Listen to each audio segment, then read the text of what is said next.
And welcome to another episode of Criterion Creeps. It's our final week of October Spooktacular! Good old And October. we're gonna go old school, literally. Criterion Creeps. Criterion Creeps. Hello, I'm Wade. And I'm Joe. And this episode is our last week of we had so many laughs, we had some tears, we had many tears, and we had some scares. This has been an interesting month. So this is going to be our topping off with the oldest. I think the oldest movie one of the oldest movies Criterion Collection. I believe it's the oldest horror movie in the Criterion Collection. I may be wrong. Maybe. There's a couple that are There's like 800 close. movies. I don't know. There's like Vampire, and Was that there's the 40s? Phantom Carriage. No, Vampire is like 20s, dude. Oh, okay. Prior, baby. We're talking about Silent. Häxan Witchcraft. The origins of what was it? I Häxan: The Origins of Witchcraft. I was close. I think that's the whole title. I always call it Häxan. Häxan, yeah. So this movie is... It's a Swedish movie, if I remember It's correctly. Swedish-Danish. It is a silent movie. It's the 22s. It's a documentary. Yes. It's a documentary recreation kind of movie. Yeah. And there's a lot of things I like. Yeah. Some things I don't, but there's a lot of things I'll say what I was kind of oh no about, like we were getting into the beginning. Where it's like, here's slides, and you're like, oh no. Yeah, it took a while. It's going to be a movie like this. Oh no. I was kind of on board. And then because I'm like, it's an hour and we want... it's an hour and a half. Well, the film struck has the hour and 42 minutes, but there's a cut that's 70 minutes, which I gotta check that out. Oh. Because I thought it was a little long for me. I didn't know there was a different cut. Yeah, Criterion releases the original cut, but a couple years before it was on Criterion, there was just a 70-minute cut, which might be better, I think. But this one, it started out really slow. I was like, oh no. I mean, I appreciate what they were showing, but like I can't do this for almost 2 hours. And then they finally, an actual movie starts, and it's in a documentary. You said it was in a documentary style where there's a narrator telling you things. And well, he's all right. So the filmmaker, he's discussing witchcraft and superstition, and what he does is he talks about the Middle Ages and the Renaissance, and that was the height of the witchcraft era. And he talks about, there's parts where they talk about the different tests. They talk about different.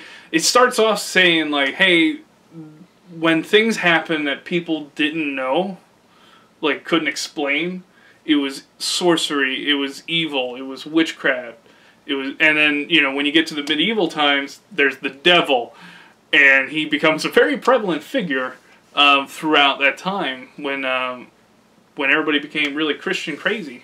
Yeah, and what I like about it gets better when you get to the medieval times, because it's like for like being 1922, the effects are like the set dressing. They went it's with silent films. It's always like very theater, especially back then because they were all theater actors. Yeah.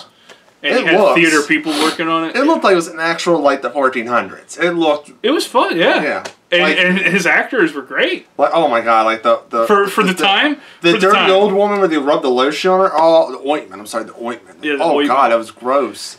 And I thought it was really cool because, did you see the new Witch movie from 2015? The Witch. Yeah, the one with all the wood cutting, yes. Yeah, the one with all the wood. You start seeing, like, all right, so these guys went back and did their research. Because this movie, he did his research almost 100 years ago. I didn't know that, but Häxan is public domain. Did you know that? A lot of things from that time are. Yeah, I didn't know it was, I was like, there's not many Häxan movies. There was a sequel made.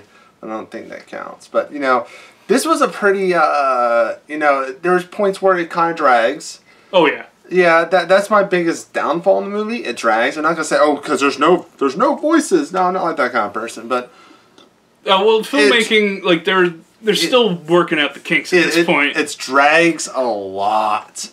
But when they get to like the kind of disturbing looking images, like the...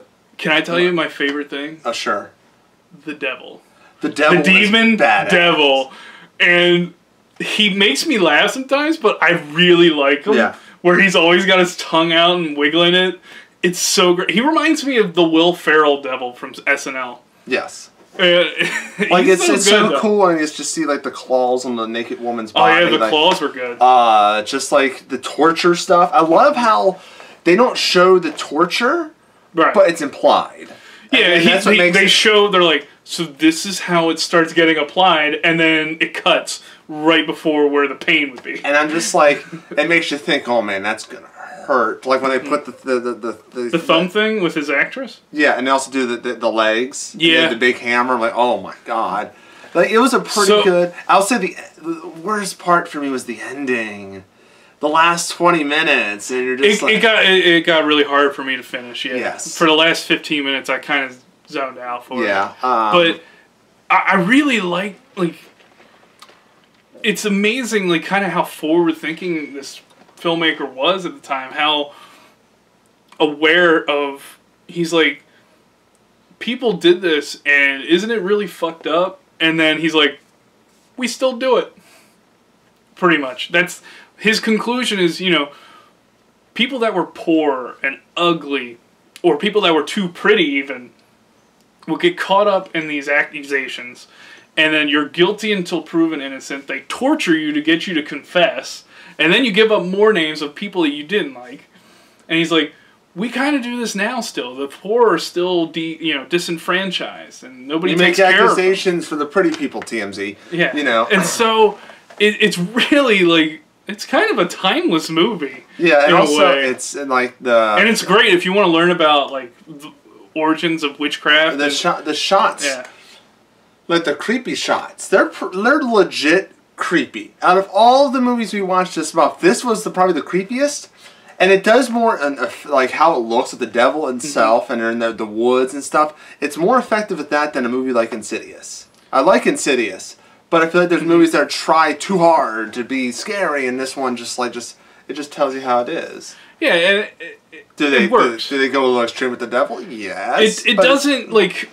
But it's illustrate the witchcraft. Yeah, I wouldn't say it's like the scariest thing in the world, but oh no, it's being informational, and it also is conveying like this is what they think is happening, and this is how it would be going on, and like the devil like showing up at the window, pounding on the door, getting the girl to wake up, and obviously the husband doesn't hear, and then he's just like pounding more, and he's commanding the people to do his bidding. Yeah.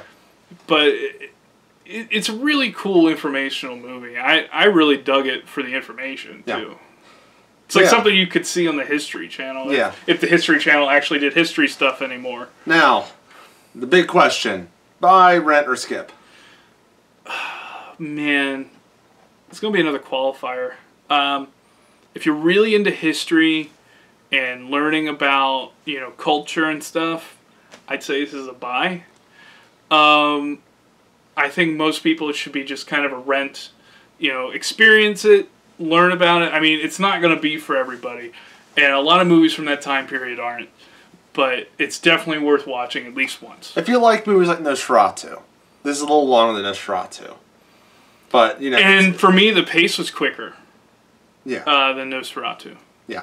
So, let us know in the comment section below what you think about this movie. What is your favorite movie? What was your favorite horror movie that is now in the Criterion Collection, or it was on the Criterion Collection that we can check out next year? Because next year's Halloween, we can do it.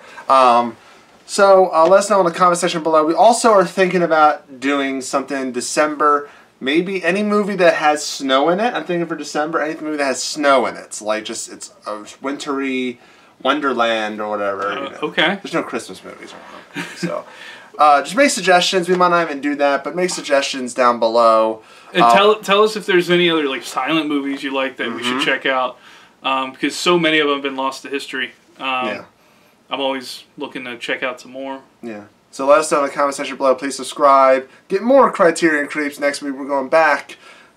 I know it's been spooky this month, but we're going back to normal Criterion movies next week. So check it out there. Subscribe. And you can watch all the other episodes, all the past month of spooky movies. Last year's Hausu, our first ever episode, which was a Halloween movie. God, I love that movie so much. Yeah, so I was kind of bummed out we couldn't do that movie again. But check it out. on there. Also, you can follow us on Twitter at MintCondishMCP. And until next time, happy Halloween.